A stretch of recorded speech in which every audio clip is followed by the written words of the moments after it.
এক লোক মদ বেচবো বাজারও, কলস বইরা মদ নিয়ে যাইতেছে, আর যায় আর মনে মনে কয় আল্লাহ আল্লাহ তুমি আমার আজরাইলের সামনে ফালাই দিও, তো উমরের সামনে ফালাইও না। কিন্তু যেখানে বাঘের ভয়, এখানে আসেনি আপনাদের এলাকায়, ওইটা আসেনি এই কথা, যেখানে বাঘের ভয় এখানেই বলে রাইতে হয়।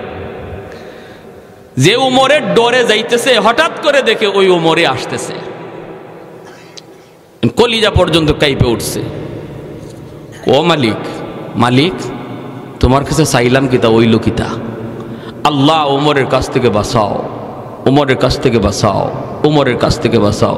এভাবে কয়া কয়া রাস্তার কিনারা দিয়ে যাইতেছে, মনে মনে কয় আল্লাহ কোনো রকম আমারে পার করে দেও, আল্লাহ কোনো রকম পার করে দেও। রাস্তার কিনারা দিয়ে চলে যাইতেছে, কলসটারে লুকায়া লুকায়া মনে মনে ভাবতেছে হয়তো উমর দেখবে না। কিন্তু যেই মাত্র সোজাসুজি হয়ে গেল রাস্তায়, ওমর ডাক দিয়ে দিলেন, ও মিয়া দাঁড়াও। কি বুঝেন? খলিজাত ফানি আসেনি, বুকো ফানি আসেনি, শেষ। হয়তো তোমার কাছে আসছে না, এসে বলেন কলসে কি? ঢাকনা দেওয়া কলস। এখন কি কয়? যদি কই কলসে মদ, উমরের হাতের তলোয়ার কিন্তু খোলা, তলোয়ার। যদি কয় মদ, তাহলে এখানেই কবর। বাঁচার জন্য কয় কলসের ভিতরে দুধ। কি কয়? মনে মনে ভাবতেছে হয়তো দুধ খাওয়ার পরে উমরে বলবে ঠিক আছে চলে যাও, কিন্তু না গো, এমন হয় নাই। উমরে কয় দুধ না অন্য কিছু দেখতে হবে, ঢাকনা সরাও। যেই মাত্র কইছে ঢাকনা সরাও, ঢাকনার দিকে যখন হাত বাড়ায়, হাতে কাঁপতেছে, বডিতে কাঁপতেছে, আর কালিমা পড়তেছে, আর কই এখানে জীবনে শেষ কথা যেন কালেমা হয়। মনে মনে কয় আল্লাহ বহুত বড় অন্যায় করে ফেলেছি গো মাবুদ, তোমার কাছে চাওয়ার তো কোনো কিছু কমতি নাই। আল্লাহ আমি বহুত বড় অন্যায় করে ফেলেছি, জীবনের জন্য আমি তওবা করলাম, আমি আর জীবনে মদের ব্যবসা করব না। আল্লাহ তুমি আজকের মতো আমাকে বাঁচাও। দিলে দিলে শুধু কান্না করে করে আল্লাহর কাছে তওবা করেছে। আল্লাহ তার দিলের কান্না আল্লাহ কবুল করে ফেলেছে। যেই মাত্র দিলে দিলে তওবা করেছে রে আল্লাহর গোলাম, তওবা করার জন্য মুফতি সাহেবের কাছে যাইতে হয় না, অপরাধ থেকে ফিরে আসার জন্য চেয়ারম্যানের কাছে যাওয়া লাগে না রে আল্লাহর গোলাম। আল্লাহর নবী বলে আত্তাইবু মিনাজ যামবি কামান লা যামবালা। তুমি অন্যায় করেছো, অন্যায়ের কথা কাউকে বলা লাগবে না, কারো কাছে গিয়ে বইলে তোমার তওবা করা লাগবে না, মুখে মুখেও বলতে হবে না, পয়সা করেও খরচ করা লাগবে না, শুধু দিলের ভিতরে তুমি কও আল্লাহ ভুল করে ফেলেছি, অন্যায় করে ফেলেছি গো মালিক। এই অন্যায়ের খবর কেউ জানে না, জানো শুধু তুমি। আল্লাহ তুমি যেমন গোপন করে রাখছো, কিয়ামতের ময়দানও এই দোষটা গোপন করে রাখো। আল্লাহ আমি আর জীবনে এই অন্যায় করব না। আল্লাহ পাক তার দিলের কথা শুই না, তার তওবাকে আল্লাহ কবুল করে নেয়। এখানে আপনারা যারা আসছেন, আপনারা কে কোন অপরাধে জড়িত, আমি কোন গুনার মধ্যে জড়িত কেউ জানে না, জানেন আল্লাহ। এই জায়গায় বসে যদি মনে মনে তওবা করে ফেলি, আল্লাহ গো আল্লাহ আমার এই অপরাধ কেউ জানে না, জানো তো তুমি। আল্লাহ এই জায়গায় বসে আমি তওবা করলাম, আর জীবনে আমি এই অন্যায় করব না, এই অন্যায় পথে যাইবো না। আল্লাহ পাক তোমার দিলের কথাটা আল্লাহ পাক শুনতেছেন, কারণ আল্লাহ আলিমুম বিযাতিস সুদূর। রব্বুল আলামিন বসার আগে তুমি ছিলা গুনাহগার, দিলে দিলে তওবা করার পরেই তুমি হয়ে যাবা আল্লাহর ওলি। তওবাকারীর নাম আল্লাহর তালিকায় ওলির খাতায় লেখা হয়, ওলির খাতায় লেখা হয়। অতএব এখানে আমরা যারা বসলাম, এই মুহূর্তে যদি গুনাহ থেকে সরার নিয়ত আমরা এখন করি, তাহলে নিয়ত করার সাথে সাথে আল্লাহ পিছনের সব গুনাহ মাফ কইরা ওলির খাতায় আমাদের সবার নাম লিখে দিবে। কারা কারা এই নিয়তটা করতে পারি একটু হাত তুলে আল্লাহকে দেখান। সবাই সবাই সবাই আল্লাহ তুমি প্রতিটা হাতকে কবুল করো। আল্লাহ জানি না আমরা কে কোন গুনাহে জড়িত, কিন্তু আল্লাহ তুমি তো জানো। আল্লাহ আমরা সবাই স্বীকার করলাম আমরা আর এই গুনাহ করবো না, আল্লাহ তুমি মাফ করো। আমিন কোন সবাই আমিন। হাতটা বাড়াইতেছে কলসের দিকে, হাতটা কাঁপে, বডিটা তার কাঁপে, ভয়ে কাঁপতেছে, কিন্তু আল্লাহর দরবারে তার দিলের কথা তো কবুল হয়ে গেছে। আল্লাহর গোলাম যেই মাত্র কলসের ঢাকনাটা সে সরাইছে আর নিয়ত করে ফেলেছে, এখনই তো আমার কল্লা যাবে, আমিও তো এমনি বাঁকা হয়ে রয়েছি, কল্লা তো আমার রেডি হয়ে রয়েছে। ওমরের হাতে তো তলোয়ার, মাত্র তলোয়ারটা চালাবে, দেহ থেকে কল্লা আলাদা হয়ে যাবে। হাতটা যেই মাত্র কলসের মুখের দিকে নিছে, নিয়ে ঢাকনাটা সরাইছে, ঢাকনাটা সরাইতেই আল্লাহু আকবার, আল্লাহু আকবার, তাকায় দেখে কলস ভরা মদ আল্লাহ পাক দুধ বানায়া দিছে। আর একটু জোরে সুবহানাল্লাহ। লা জিদ্দা ওয়ালা নিদ্দা ওয়ালা হাদ্দা লিমাওলা,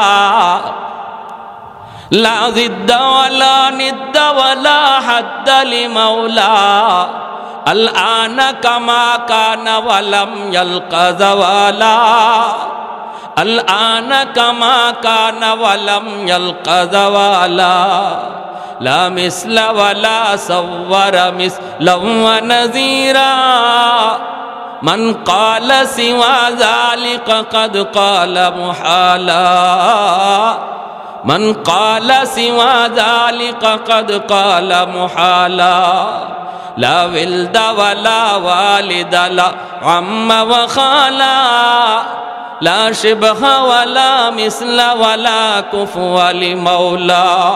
একটু জোরে সুরে বলেন আল্লাহু আকবার। সেই ওমর আমার নবীর পাশে, এত গরম সাহাবী হযরত ওমর নবীর পাশে, আর নবীর সাথে ইহুদি এত খারাপ আচরণ করতেছে, এরপরও ওমর তলোয়ার চালাইতে পারেন না। গুসায় ওমর ফুলে যাইতেছেন, চেহারা লাল হয়ে গেছে, ওমর অ্যাকশনে যাইতে পারেন না, কারণ মায়ার নবী স্বয়ং এখানে হাজির। আমার নবী ইশারা না দিলে, নবী অনুমতি না দিলে ওমর কিছু করতে পারতেছেন না। কিন্তু গুসায় তিনি কাঁপতেছেন, ঠিক না? আমার আপনার সামনে যদি নবীর সাথে এমন আচরণ কেউ করত, তাহলে আমি বাসমু না মরমু এই চিন্তা আমাদের কারো থাকতো না, ঠিক না? ঠিক না? জোরে কন। এখন তো নামাজ কাজা হইতে পারে, কিন্তু নবীরে আমার সামনে বেইজ্জত করবে আর আমি সায়া সায়া দেখমু, এটা কোনোদিন নবীর উম্মতের কাজ হতে পারে না, ঠিক কি না? আমার আপনার চেয়ে 1000 গুণ ইশক ভালোবাসা ওমরের অন্তরে, সেই ওমরের অবস্থাটা কেমন হইতেছে এখন বুঝেন। চেহারা লাল হয়ে গেল, চোখগুলা বড় বড় হয়ে গেল, কিরিমিরি খাইতেছেন, কিন্তু নবীর দিকে বারবার তাকাইতেছেন। নবী কোন রকম একটু ইশারা দেননি, বলে এ বেটা উমর তুই এখনো তাকায় তাকায় দেখস, ওরে সাইজ কর, এরকম খালি ইশারাটা নবী দেন কিনা। আর নবীর ইশারা ছাড়া যদি কিছু করেন তাহলে তো নবীর কাছে অন্যায় হতে পারে।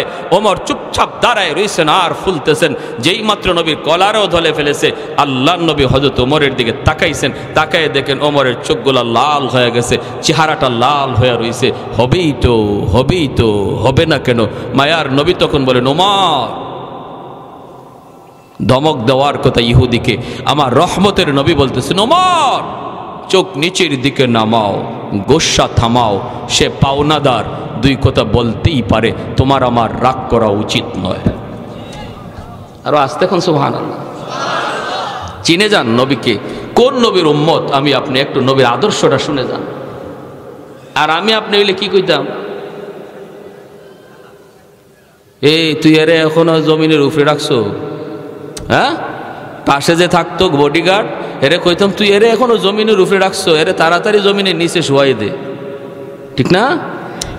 কিন্তু আল্লাহ নবী ধমক দেওয়ার কথা ইহুদিরে, ধমকটা দিলেন নবীর সাহাবীরে, ওমর চোখ নিচের দিকে নামাও, সে পাওনাদার, পাওনাদার দুই কথা বলতেই পারে, এই হজম তোমার রাখতে হবে। যেরকম সুবহানাল্লাহ। তাহলে আমরাও বুঝলাম পাওনাদার দুই কথা বলে যদি, এটা হজম করা নবীর সুন্নত, ঠিক না?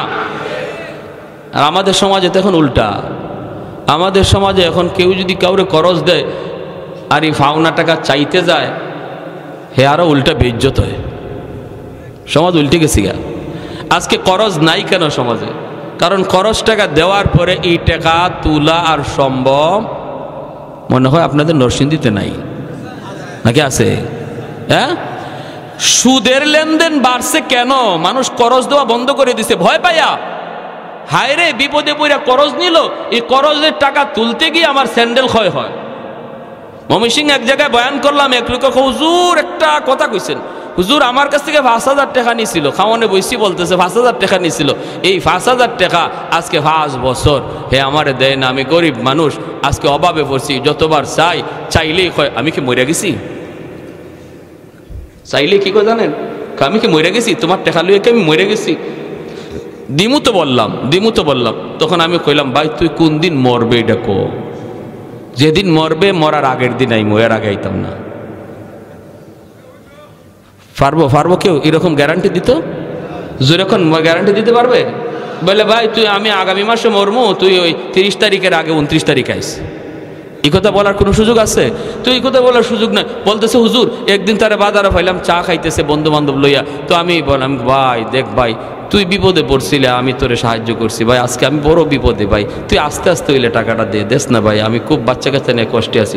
কই এই কথা কেন কইলাম? বাজারে হে আমার উপরে এমন পিক আপ লইছে, হয় মিয়া যেখানে মন চায়, যে জায়গায় মন চাই, এই জায়গায় খালি টাকা চাও, তুমি আমার পাইছো কি? আমি কি তোমার মতো তো বেজ্জত নাকি? ওই দেখেন কি জাত, আমি কি তোমার মতো নাকি বেজ্জত? তুমি যেখানে মন চাই এখানে টাকা চাও।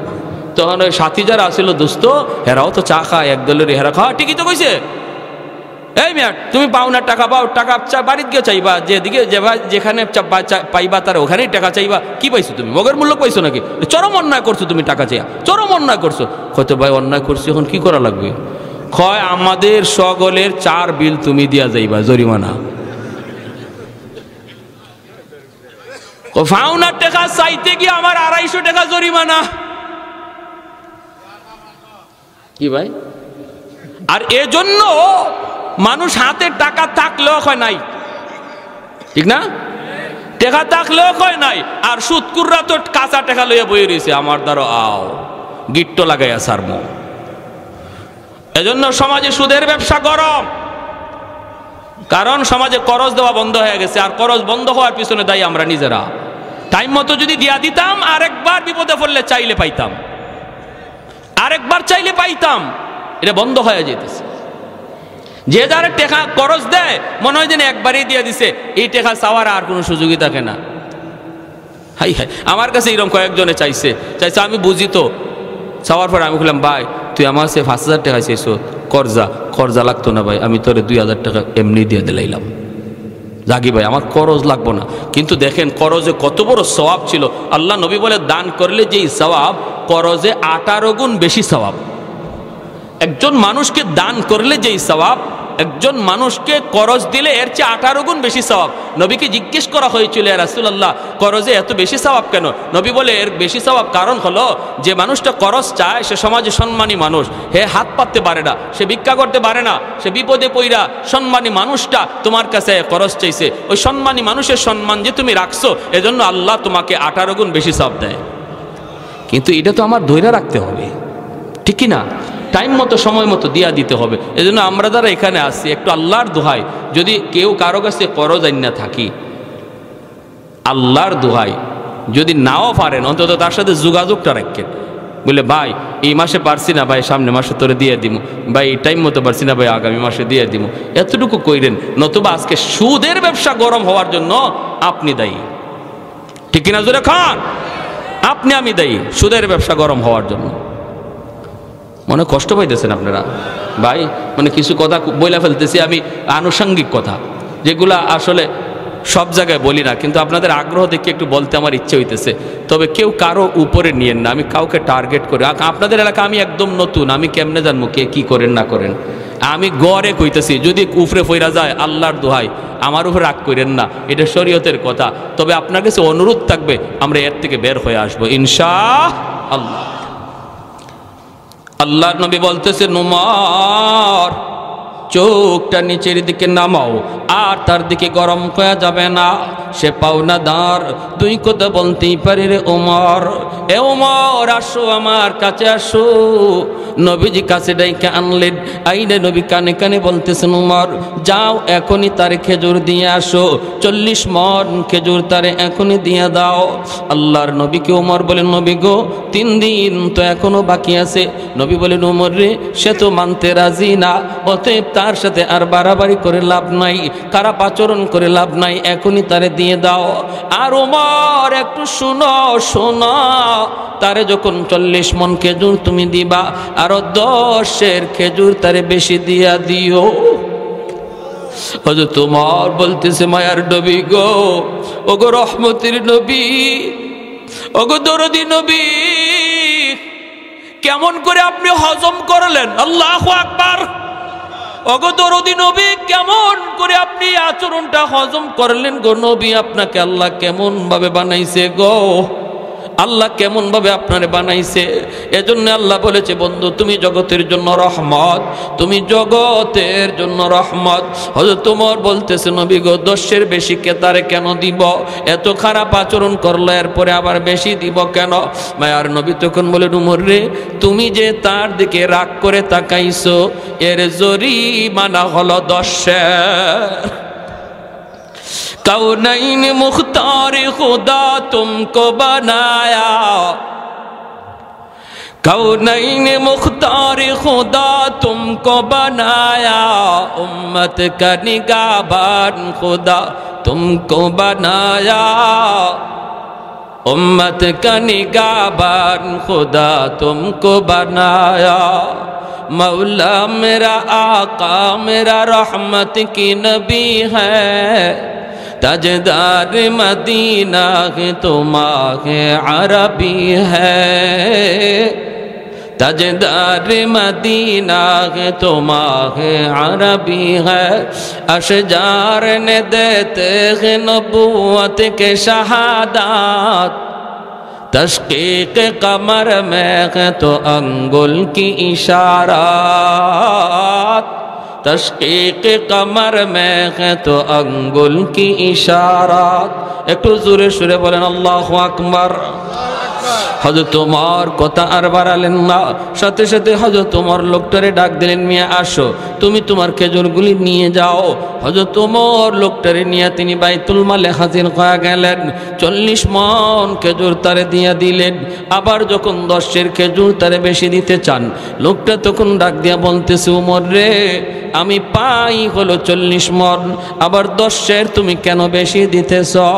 হযরত ওমরের এমনি তো মিজাজ খারাপ, এমনি তো মাথা গরম হয়ে রইছে, আবার প্রশ্ন যখন করে বেশি কেন দিতে চাও?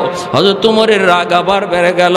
আবার তিনি হজম করলেন আর বলতেছেন, কথা বাড়াইও না, যা দেই লইয়া তুমি সোজা চইলা যাও, আমারে আর তুমি গরম কইরো না। কেন 10 বেশি দিলাম প্রশ্ন কইরা আমার গুসা বাড়ায়ও না, বাড়ায়ও না।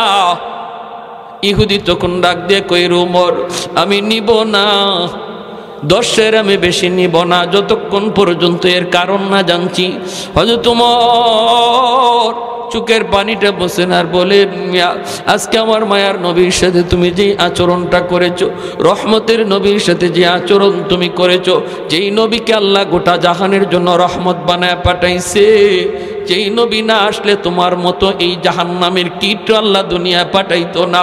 আমার ওই মায়ার নবীর সাথে আজকে যে আচরণ তুমি করলা, তাও আমি ওমরের সামনে, আমি ওমরে চিনি বলে, চিনি তো ভালো করে চিনি, আমার সামনে আজকে যে আচরণ তুমি যে করছো নবীর সাথে, যদি আজকে এখানে আমার নবী না থাকতেন তাহলে এই মুহূর্তে তোমার ঠিকানা হতো মাটির নিচে।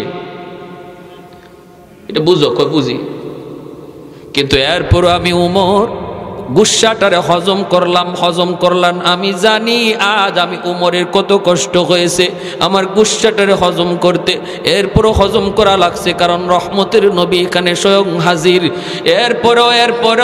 এরপরও নবী তোমাকে দমক দিলেন না, ধমকটা দিলেন আমাকে, কানে কানে আমাকে বলেছেন, উমর রে তারে 10 বেশি দিয়া দিও। আমি নবীকে জিজ্ঞেস করেছিলাম, নবী গো 10 কেন?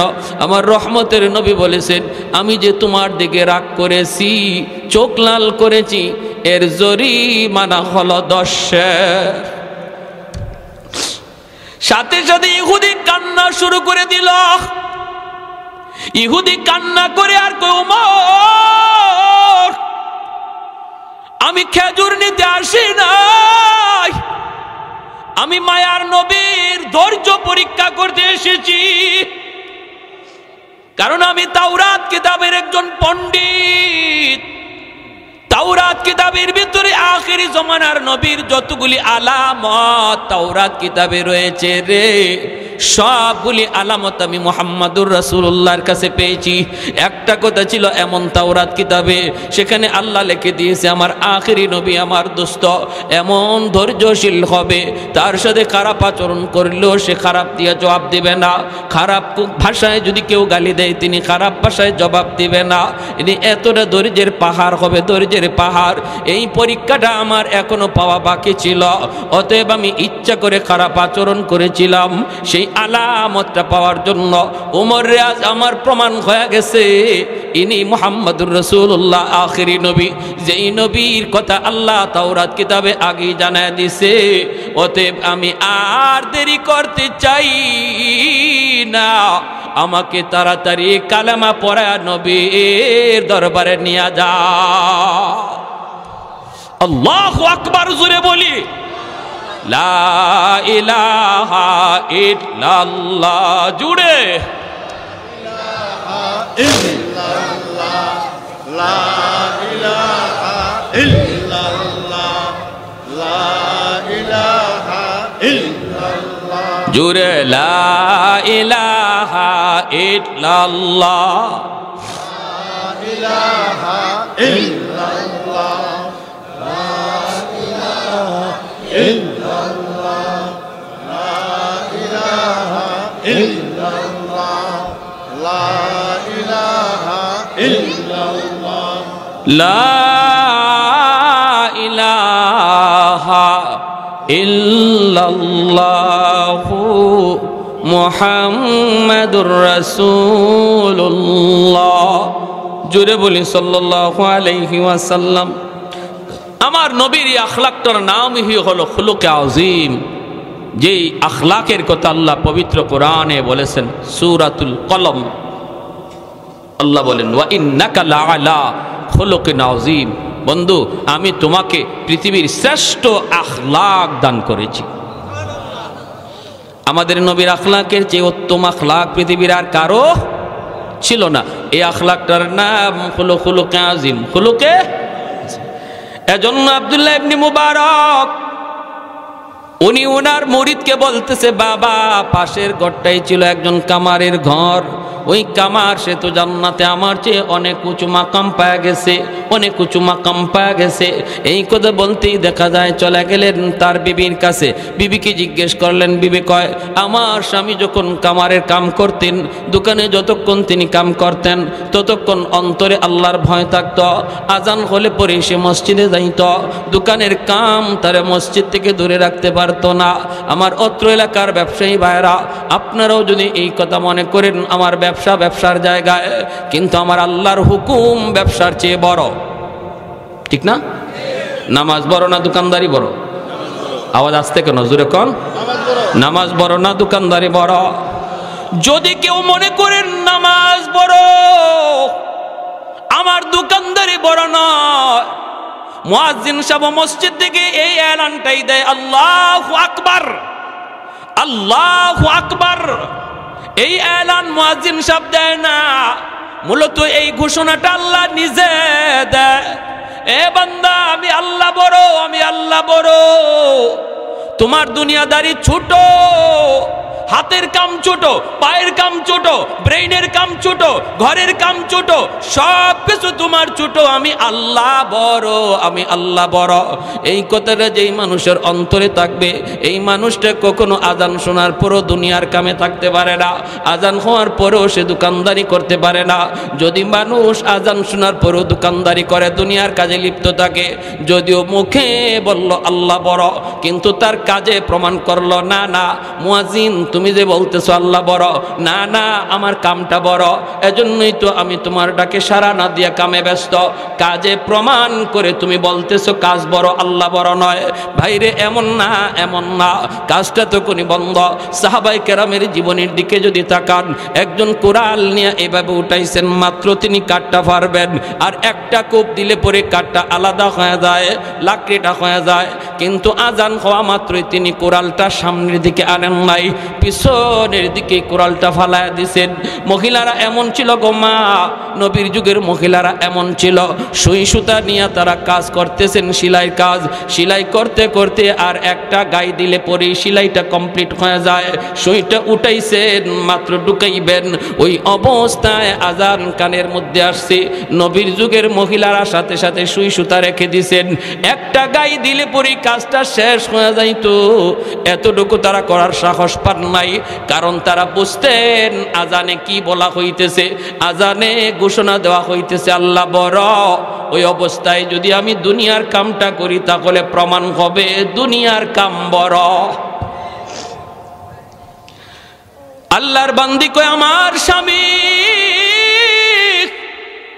ইনি ও যখন কামারের কাম করতেন হাতুড়ি উপরে উঠাইছেন,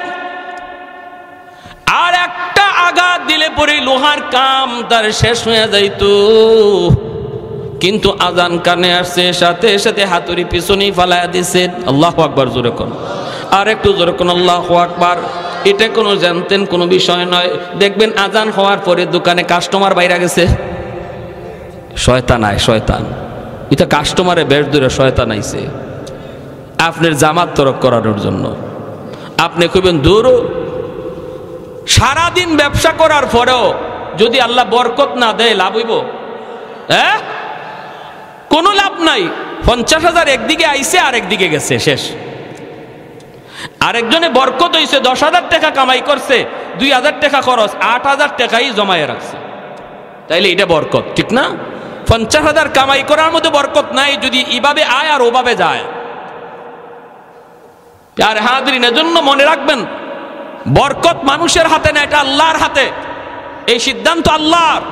অতএব আমি যদি আল্লাহর হুকুম মানি, আমার ব্যবসা যদি কম হয়, আরেক দোকানে যে নামাজ পড়ছে না, হ্যাঁ আজকে বিক্রি হয়েছে বেশি, আমি নামাজ পড়ছি আমার বিক্রি কম হয়েছে, মন খারাপ করবেন না। আল্লাহ আপনার কম ইনকামের মধ্যে বরকত বাড়াইয়া দিবে, বরকত বাড়াইয়া দিবে।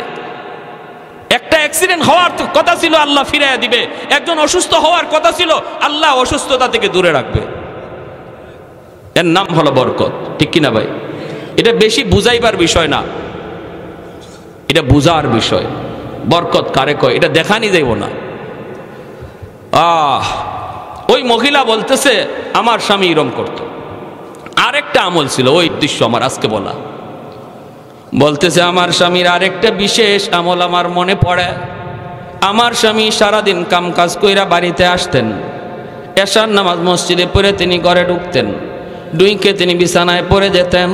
সারাদিন কামারের কাম, লোহার কাম, কষ্টের কাম, সারা শরীরে তার ব্যথা। ঘুমে পড়লে পরেই তার ঘুম আসত, প্রচণ্ড ঘুমের মধ্যে তিনি পড়ে যেতেন। ফজরের আগে তাহাজ্জুদের টাইম, তাহাজ্জুদের সময় জানালা দিয়া তাকায় দেখতেন আব্দুল্লাহ ইবনে মুবারক তাহাজ্জুদের নামাজ পড়ে। পাশের ঘরটাই ছিল আব্দুল্লাহ ইবনে মুবারক, যিনি এত বড় বুজুর্গ, এত বড় আল্লাহর ওলি, তিনি তো তাহাজ্জুদের নামাজ পড়তেছেন। আমার স্বামী তিনি জানালা দিয়া দেখতেন আর চোখের পানি জড়ায় তিনি কাঁদতেন, বলতেন মালিক আমারও মন চায় শেষ রাতে তোমার কদমে আমি সেজদা দিই। আল্লাহ এই বিশেষ সময়ে তো তোমার বিশেষ দরবার খোলা থাকে, এই সময়টাতে তোমার কাছে চাইলে তো তুমি দোয়া কবুল করো। আল্লাহ তাহাজ্জুদের নামাজ আমার পড়তেও মন চায় গো মালিক, কিন্তু আমি তো ক্লান্ত, আমি তো পরিশ্রান্ত, সারাদিন কষ্টের কাম কাজ করার কারণে আমার শরীরের গিরায় গিরায় ব্যথা করে। আল্লাহ আমি উঠতে পারি না, কিন্তু আমার মন চায় তার মতো আমিও তাহাজ্জুদ পড়ি। এই বইলা আমার স্বামী চোখের পানি জড়ায় কাঁদতেন, কিন্তু তাহাজ্জুদ পড়তেন না, পড়তে পারতেন না, গায়ে তার শক্তি থাকতো না, দুর্বল। আল্লাহ পাক রব্বুল আলামিন তার মনের যে এই আরজু, তার মনের যে এই কান্না, হৃদয়ের কান্নাকে আল্লাহ এমন পছন্দ করা করছে। আব্দুল্লাহ ইবনে মুবারক তাহাজ্জুদ পইরা আল্লাহ পাকের দরবারে যেই মাকাম পাইছে, তার হৃদয়ের কান্না আল্লাহ কবুল করে তার মর্যাদা আরো বাড়ায়া দিছে। আল্লাহু আকবার।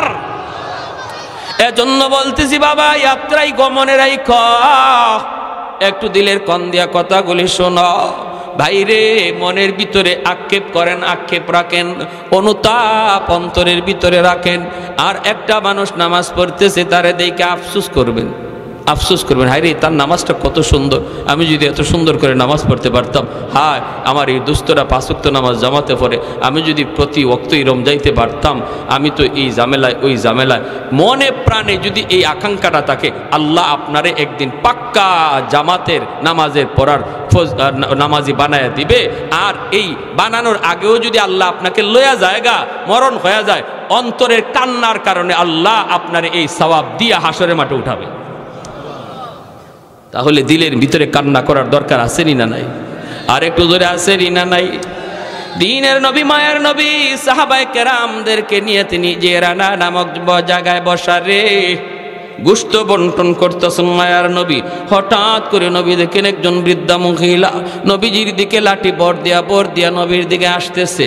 আল্লাহর নবী, রহমতের নবী, মহিলাকে দেখা মাত্রই নবী দৌড় শুরু করে দিলেন। আল্লাহু আকবার জোরে বলেন। সাহাবায়ে কেরাম নবীর পিছনে পিছনে যাইতেছেন। অসুবিধা হইতেছে আপনাদের ভাই? আর কিছু চলবে? আর কিছু সময় হ্যাঁ থাকবেন সবাই? কষ্ট হইতেছে? আলহামদুলিল্লাহ, জাযাকুমুল্লাহ, খুব খুশি হইলাম আলহামদুলিল্লাহ। তো সময় বসা ছিলেন, আলহামদুলিল্লাহ, ফি আমানিল্লাহ, ফি আমান। ব্যস্ত মানুষের পর যে সময় দিয়েছেন শুকরিয়া। আমরা দোয়া করি আল্লাহ পাক দেশ দশ ও ইসলামের খাদেম বানান, সবাই বলি আমিন। আমার ভাইরা, যে রানা নামক জায়গায় নবীজি বসা, ওই অবস্থায় একজন মহিলা, বৃদ্ধা মহিলা, লাঠিতে বর দিয়া কোমর বাঁকা হয়ে গেছে, নবীজির দিকে আসতেছে। আল্লাহর নবী, রহমতের নবী, মহিলাকে দেখা মাত্রই নবীজি তিনি দৌড় শুরু করে দিলেন, দৌড়। অথচ মায়ার নবী, কারোর সম্মানে নবী উঠতে হয় না, কারোর সম্মানে নবী দৌড়াইতে হয় না, কারণ এই দুনিয়ায় নবীর চেয়ে সম্মানী কেউ, জোরে কন, আমার নবীর চেয়ে সম্মানী কেউ আছে? এজন্য মায়ার নবী, কারো সম্মানে নবী দৌড়াইতে হয় না, আগাইতে হয় না, দাঁড়াইতে হয় না। আল্লাহ নবী দৌড় শুরু করে দিলেন। সাহাবায়ে কেরাম নবীজির পিছনে পিছনে দৌড়াইতেছেন রে। হঠাৎ করে নবী মহিলার পাশে যেয়ে বলতেছেন, মা গো, ও মা, তুমি কষ্ট করে নবীর দরবারে কেন এসেছো? কেন আমাকে তুমি খবর দিলা না? আমাকে খবর দিলে আমি তো তোমার দরবারে হাজির হয়ে যাইতাম, তুমি কেন কষ্ট করে এসেছ? এই বলে মায়ার নবী, দয়ার নবী, তার গায়ে নবুয়তি চাদর, এই চাদর কারা নবী মাটিতে বিছায়া দিলেন। আমার নবীর নবুয়তি চাদরের দাম আছে না নাই? তামাম দুনিয়ার সমস্ত সম্পদ যদি এক পাল্লায় রেখে দেওয়া হয়, আমার নবীর গায়ের চাদর যদি এক পাল্লায় রাখা হয়, চাদরের ওজন কম হবে না বেশি? আরো জোরে, কম হবে না বেশি? ভাইরা, বন্ধুরা, জন্ম বলতেছিলাম রে ভাই, নবীর গায়ের নবুয়তি চাদর নবীজি বিছায়া দিয়া বলতেছেন, মা গো, ও মা, তুমি নবীর নবুয়তি চাদরে বসো, এই চাদরে তুমি বসে যাও, কষ্ট করে এসেছ। মহিলা বসতে চাইলেন জুতা সারা। মায়ার নবী বলেন, মা গো, জুতা সারা নয়, তোমার জুতার ধুলিতে নবীর নবুয়তি চাদর ধন্য হবে। কে সেই মহিলা? কার এত দাম? ও আমার এই এলাকার মা বোনেরা, একটু মনোযোগ দিয়ে শুনো। মা গো, তোমাদের দাম অনেক বেশি, অনেক সম্মানী তোমরা গো। তোমরা নবীদের মা, তোমরা অলিদের মা, তোমরা নবীদের মা, তোমরা অলি আল্লাহদের মা। তোমাদের গর্ভ থেকে নবী এসেছেন, অলি আল্লাহ এসেছেন, মঈনুদ্দিন চিশতি, আব্দুল কাদের জিলানী তোমাদের পেট থেকে এসেছে। অতএব মনে রাখো, তোমাদের দাম অনেক বেশি, অলির চেয়েও মায়ের দাম বেশি, নবীর চেয়েও মায়ের দাম বেশি। আল্লাহু আকবার। এর জন্যই মায়ার নবী তিনি বলেন, মা গো, তুমি নবুয়তি চাদরে জুতা সহ বসে যাও। আল্লাহর নবীর কথায় তিনি বসে গেলেন। সাহাবায়ে কেরাম চিনেন না, মহিলাকে সাহাবায়ে কেরাম কোনোদিন তারা দেখেন নাই। আল্লাহর নবীকে সাহাবীরা প্রশ্ন করেন, মায়ার নবী গো, এই মহিলাকে কি তার পরিচয়? নবীজি তখন বলেন, সাহাবীরা রে, তোমরা তো নবীর মাকে দেখো নাই।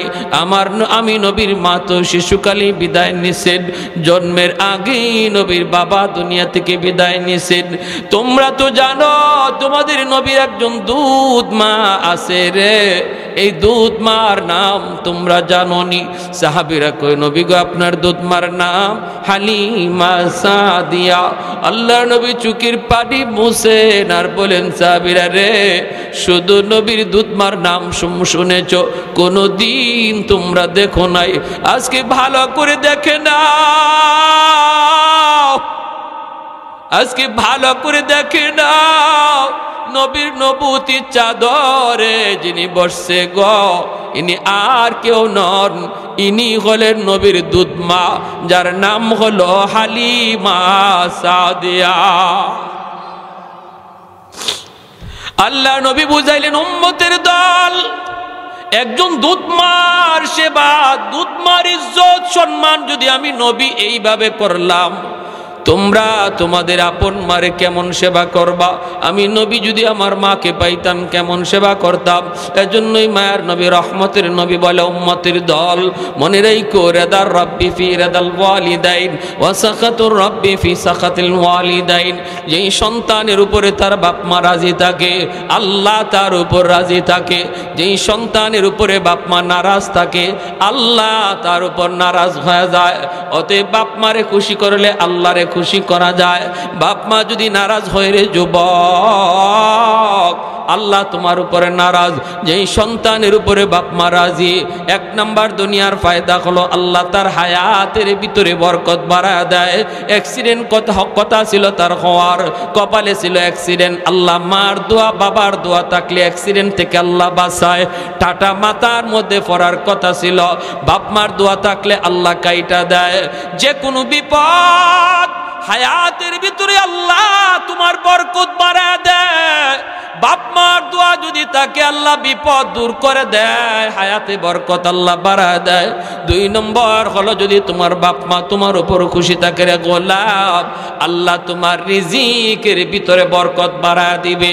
বাপ মার দোয়া যদি তোমার থাকে, ছোট্ট দোকানদারি করলো বরকত বেশি হবে, ছোট্ট চাকুরি করলো আল্লাহ বরকত বাড়ায় দিবে, রিজিকের ভিতরে আল্লাহ বরকত বাড়ায় দিবে। তিন নম্বর ফায়দা হলো, তাফসীরের কিতাবের মধ্যে লিখেন, তোমার সন্তানকে আল্লাহ মানুষের মতো মানুষ বানাবে, তোমার সন্তানকে মানুষের মতো মানুষ বানাবে। যেই সন্তানগুলি লেখাপড়া করে, ওরা যদি লেখাপড়া করা অবস্থায় বাপ মারে মাইনা চলে, বাপ মার কথা মতো চলে, বাপ মারে কষ্ট না দেয়, আল্লাহ তার লেখাপড়ার ভিতরে বরকত বাড়ায় দেয়।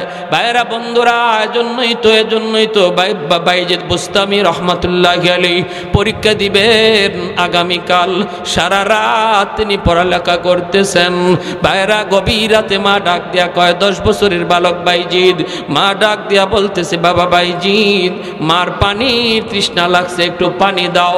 বাইজিদ কলসের মধ্যে দেখেন পানি নাই।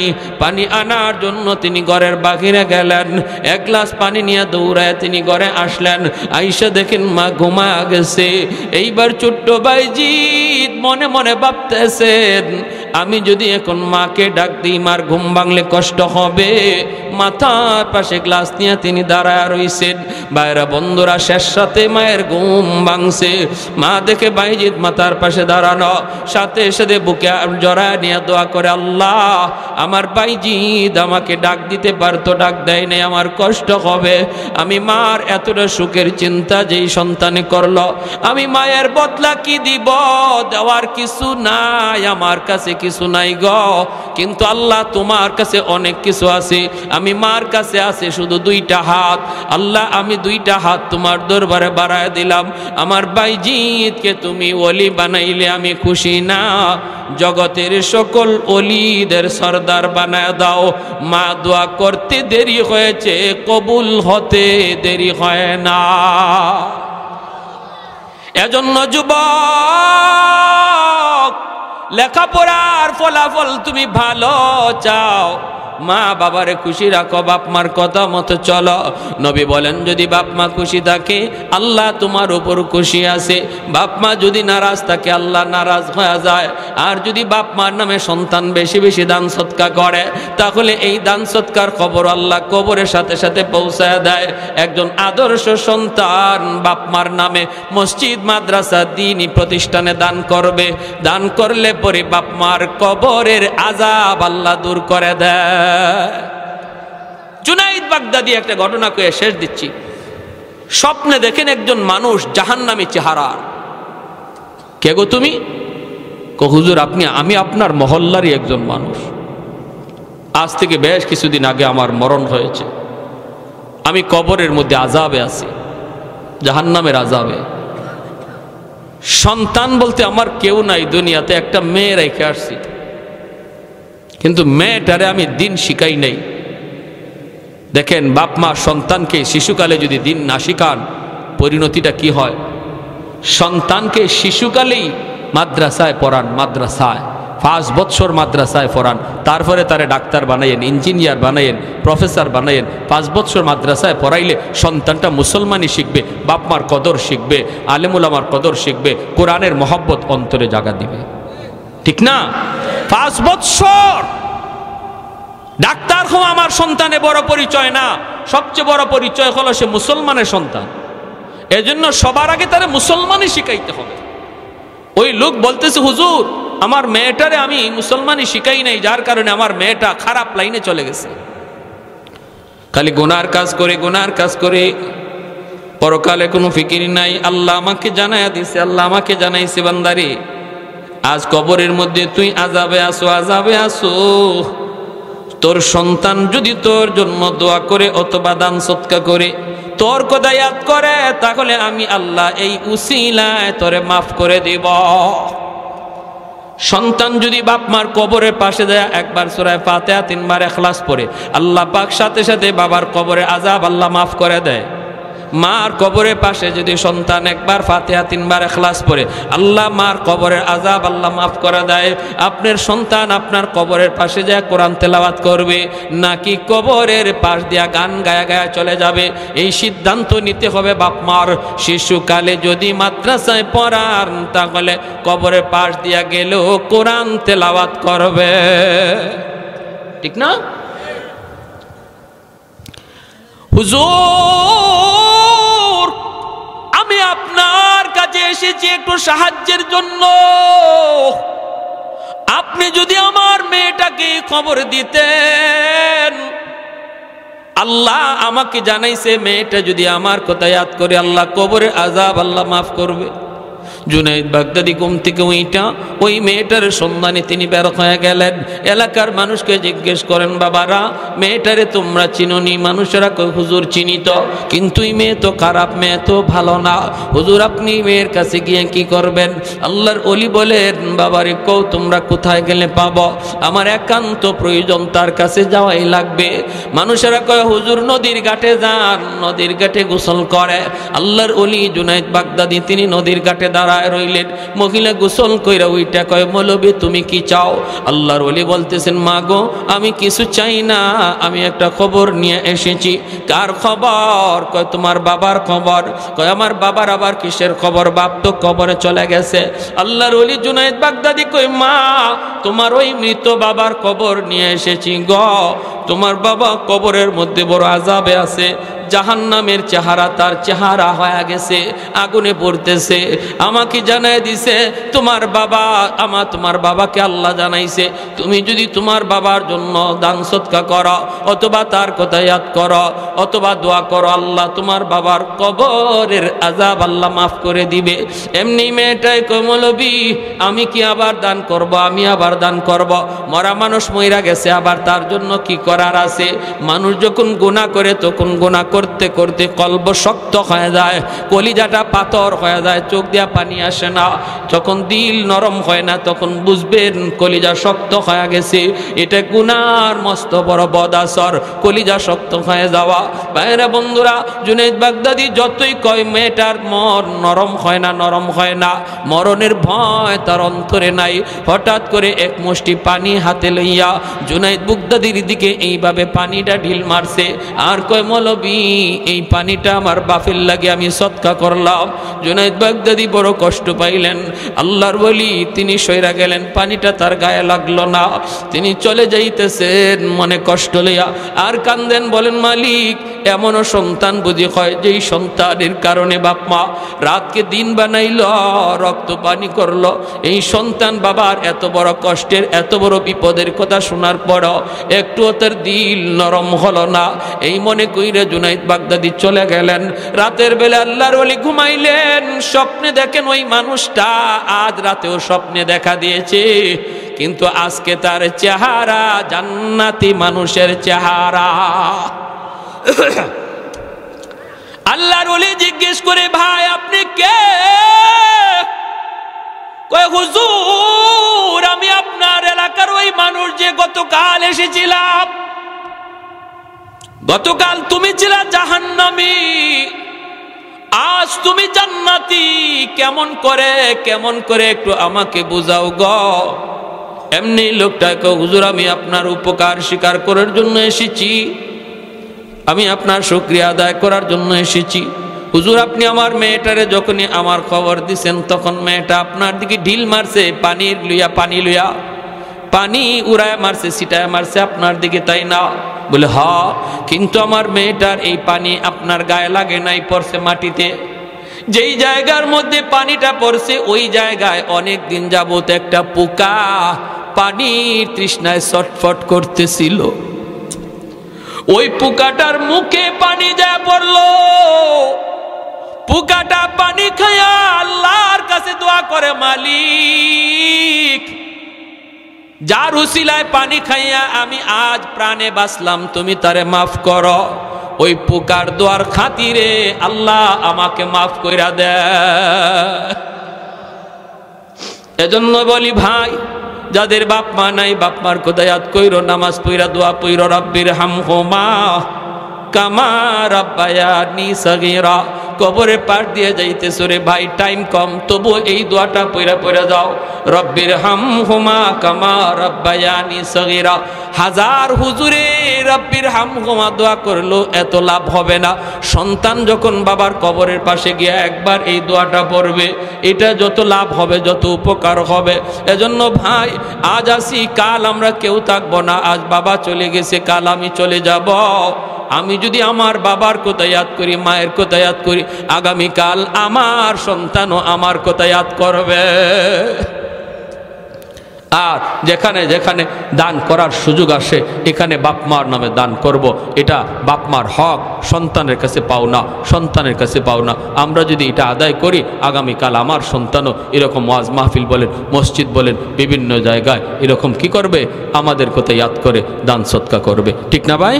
হ্যাঁ, এজন্য সন্তানকে দান করা শিখাইয়া যাও, সন্তানকে এরকম নামাজ পড়া শিখাও, সন্তানকে এরকমভাবে কি করা, হ্যাঁ সালাম দেওয়া শিখাও। মুরব্বী একজন আসছে, ছোট্ট বাচ্চাটা কাছে আইছে, বাবা ইনি তোমার আব্বুর বন্ধু, ইনি আমার বন্ধু, তোমার চাচা হয়, সালাম দাও, সালাম দাও। বাবা ছেলেকে সালাম করা এখনও আমার মনে আছে, আমি যখন ক্লাস 3-তে পড়ি, স্কুলে পড়ি, আমাদের ঘরে আব্বার এক বন্ধু আসছে, আমি পাশের রুম থেকে দৌড় দিয়ে আব্বার কুলে চলে আসছি। আব্বা আমারে বলতেছে তুমি সালাম দিলা না?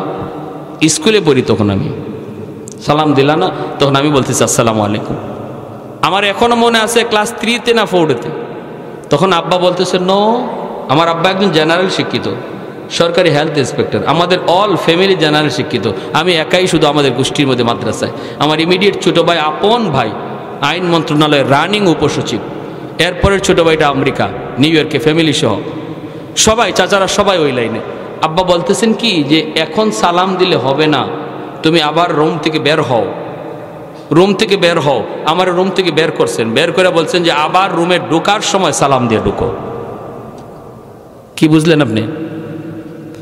এই যে আমারে একটা সবক দিয়েছেন, শিক্ষা দিয়েছেন, আমি ওখানে সালাম দিলেই তো হয়ে গেছিল, কিন্তু আমাকে ইয়াদ করানোর জন্য এই জন্যই এতটুকু করছেন বিদায়। আজ 45 বছর, আমার তখন বয়স ছিল হয়তো 7 বছর, 7 বছরের 8 বছরের সেই ঘটনাটা এখনো আমার মনে আছে। আমার আব্বা সালাম না দেওয়ার কারণে আমার রুম থেকে বের করে দিছিলেন, বের করে বলছিলেন আবার রুমে ঢুকো, সালাম দিয়ে ঢুকো। এই হলো বাপমার শিক্ষা, ঠিক কিনা জোরে কম? এইভাবে যদি আমরা সন্তানকে ইসলামী শিক্ষায় গড়ে তুলি, ইসলামী আদর্শে গড়ে তুলি, তাহলে এই সন্তান ডাক্তার হলো বেনামাজি হবে না, ইঞ্জিনিয়ার হলো সে খারাপ লাইনে যাবে না, বাপমার সাথে বেয়াদবি করবে না, মুরব্বীদের সাথে বেয়াদবি করবে না। আল্লাহ আমাদের সবাইকে অল্প কথাগুলো পুরো আমল করার তৌফিক দান করুন, সবাই বলে আমিন।